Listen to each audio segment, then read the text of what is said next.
So let me handle a little bit basic question. Why do you need a guru? Since I know Sanskrit, I studied some Tarka as well.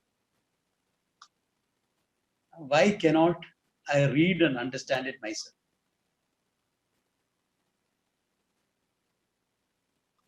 You can. Only thing is your understanding will be under question. It will be a very, very academic understanding.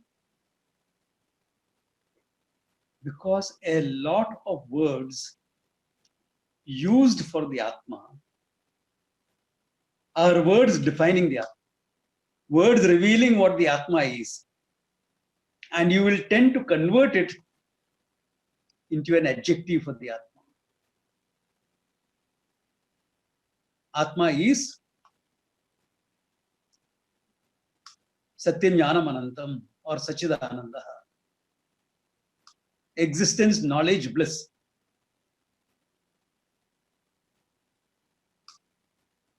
Or truth, knowledge, bliss, even better. Satyam. Where you pick up some familiarity because you are familiar with the language, but you don't really understand what it is about. So the Guru is one who, having seen the truth through the words, reveals it through the words. Now, this is not that easy as it sounds. When you hear traditional teachers, it seems very easy to teach. But when you go into the structure of the teaching, you know what it takes to be a Guru. To put it in very simple terms, through finite words, you have to reveal the infinite truth. Simple as that. Through finite words, you have to reveal the infinite.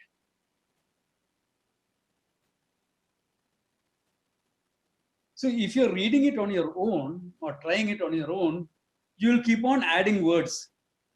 And the more words you add, the more finite you will make it. Why? Because you're piling on adjectives. And what is an adjective? Even in English language, an adjective is something that will distinguish an object from everything else, isn't it? Lotus, plenty of lotuses. This is a blue lotus. So you're actually bringing it down to a particular type. Big blue lotus. Oh, among the lotuses, this is a big one. So the more adjectives you use, the more words you use, the more finite you are making it. So just piling up of words will not help.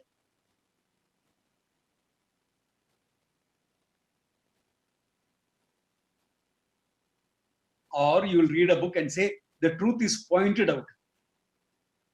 That means the truth is somewhere else, somewhere away. Truth is beyond everything. Then what are you going to talk about it anyway? Or why talk about it? It's beyond everything. Because whatever I say is beyond everything.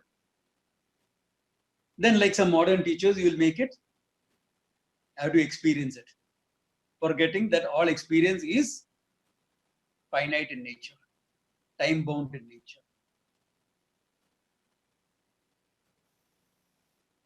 So you are in a very peculiar situation now. You want to know the truth.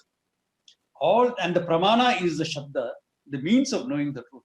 Because anything to know, you need a means of knowledge, a valid means of knowledge. And here the pramana is supposed to be Vedanta. And Vedanta is nothing but words.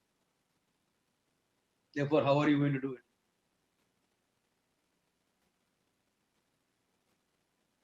And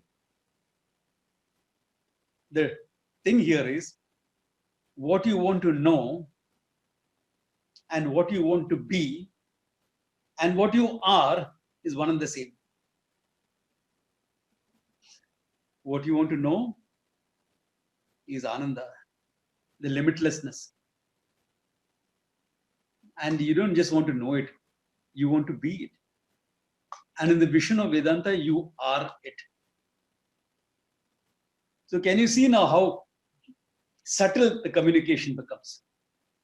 Because unlike other studies, When you're studying mathematics, you don't want to be reduced to a number. Or studying biology, you don't want to be reduced to an evolutionary sample. You don't want that. Yeah, you want something more than that. Whereas here you want to be, you're studying about Ananda to become Ananda, to be Ananda. So for this type of learning, there is a methodology involved. And the guru is one who's an expert in that methodology. To give you a small taste of it, all of you get it in our classes, I'm sure. This is predominantly for the new people who are there. Okay? And a revision for the old people who are there. First step will be, since it's about you, to negate all the wrong notions about yourself. In Sanskrit, it is called Adhyaropa Apavada Nyaya. What you have mistaken yourself to be, all your self-judgments about yourself have to be negated.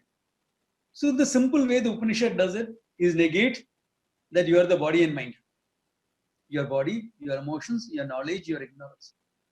Why? All self-judgments are based on this. When you say, I am a doctor, it is based on your knowledge. When you say, I am tall, short, fat, thin, etc., it's based on your body.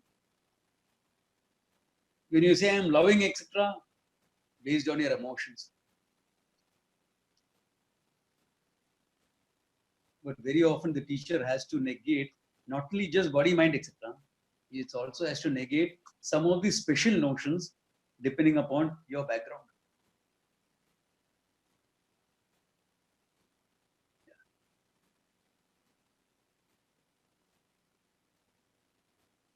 Like, for example, if you come from a very liberal background, a liberal background is very good to have. Okay. Some of the great people in the world came from liberal backgrounds. It's a great thing to have. But you could have one block.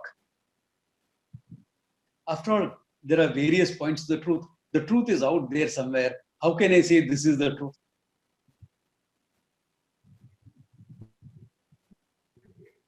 Yeah. So let us come to some sort of cooperative understanding, which is good to run a cooperative society. You can't tell a scientist that. There are various opinions of the atom. Therefore, let us all come to some collaborative. No scientist will accept that. Because it's not a matter of opinion. It is not a matter of belief. It is not even a matter of philosophy. It's a matter of the truth as you see it. Not only as you see it, as a truth that is revealed. Therefore, you have to understand it as it is.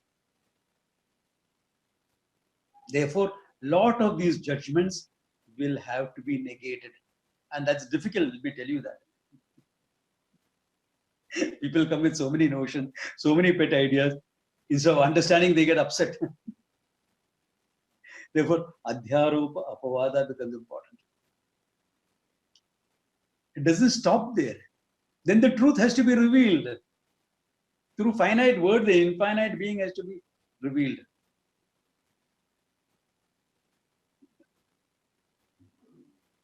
Just saying, therefore, look at it. We go ahead by saying, I'm not the body, mind, etc., etc.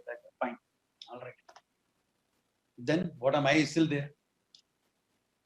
Asking the question, who am I, is not enough. What is the answer to who am I? By yourself, what will you come to? I'm the one who's aware of all this. Maximum.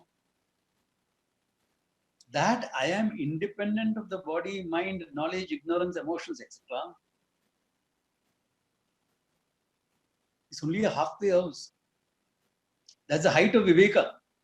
Preparation for Vedanta. Vedanta starts after that. When all these notions have been negated, you still don't know what you are.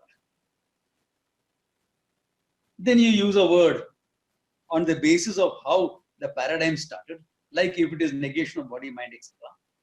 There are different paradigms. We call them prakriyas. Okay? Different prakriyas are unfolding. 3 states of experience, waking, dream, and deep sleep can be one. This who am I can be another one. So that way there are many prakriyas. can start with the world and the creation and God. You can start anywhere. But prakriyas are many. Let us say you started with this. Then you came to this world. I'm the one who's aware of all this. Therefore, you are the awarer. So, awarer is with respect to an object, with respect to yourself, what you are. Simple awareness. Not enough.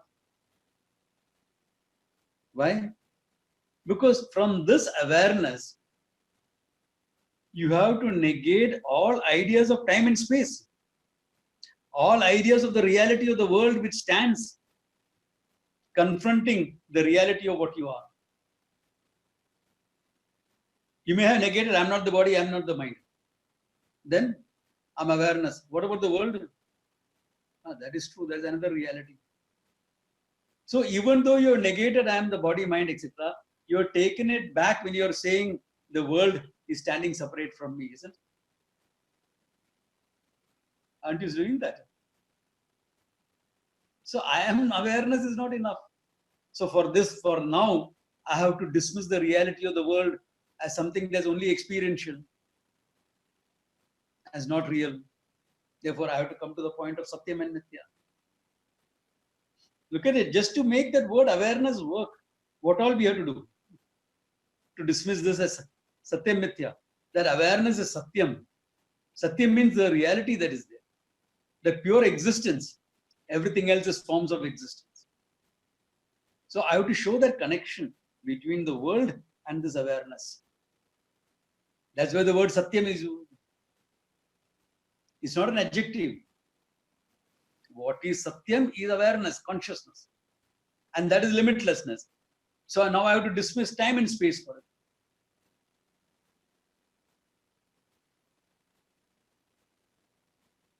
So can you see the process?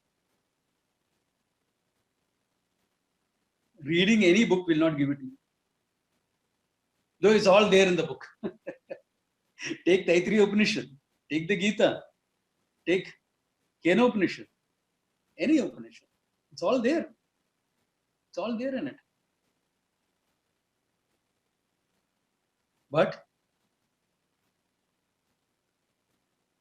your eye can see only what your mind knows. When you're reading and understanding, it's limited by what you already know. And what you already know is finite. Therefore, how are you going to make that jump into the infinite? Therefore, you need somebody who already knows what is infinite to unfold those words, to explain those words, so that you can come to the understanding of that limitless consciousness being yourself and the whole universe being dependent on you and you being independent of the whole universe, not just your body and mind.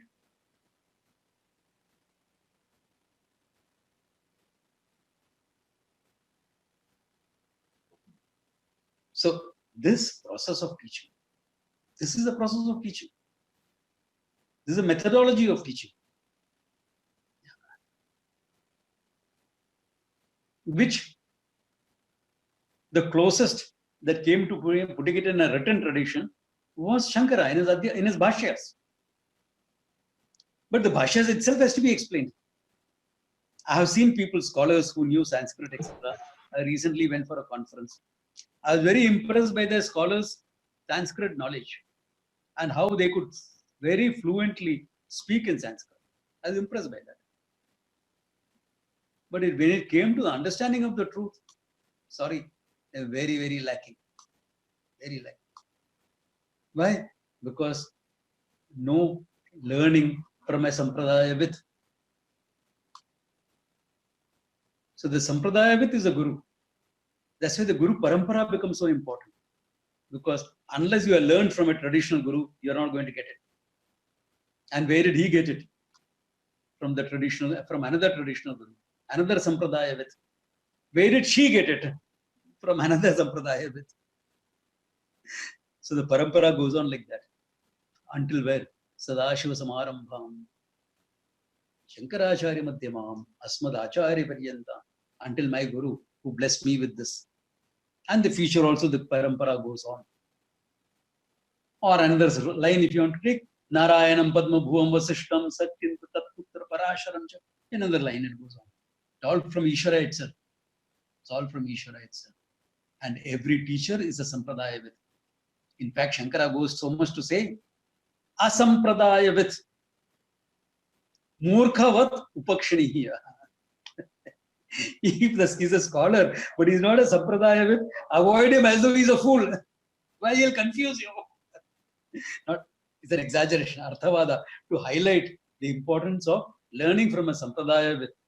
Once you know the vision, then you can learn from any scholar. That's not a problem. To enhance your understanding of a particular text or something, you can always learn. But the vision has to be clear. For that, you need a Sampradaya with. And we stand in the parampara of the Rishis.